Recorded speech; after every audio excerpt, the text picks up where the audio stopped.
गाइजहरु आज चाहिँ म चिकनको रेसिपी बनाउँदैछु। अब सुरु गरे है त।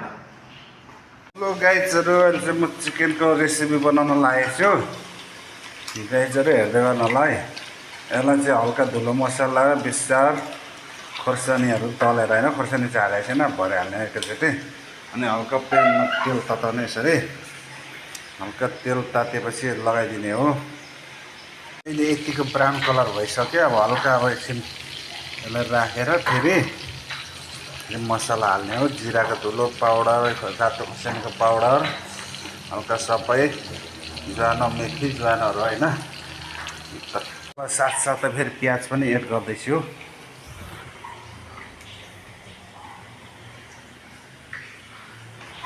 प्याजलाई रातो रातो हल्का बनाएपछि फेरि टमाटर हाल्ने हो।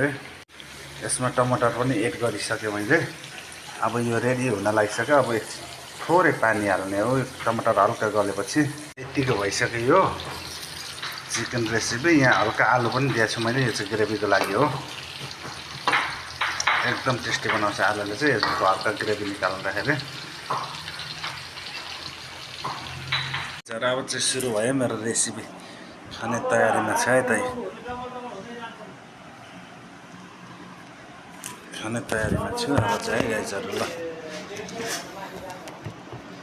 सुरु गरे अब।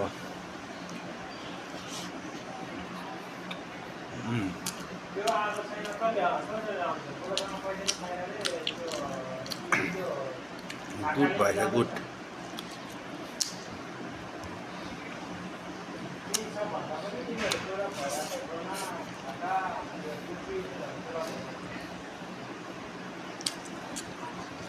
एकदम दामी भएछ रेसिपी चाहिँ आजको है गाइजहरु। ल त बाई बाई।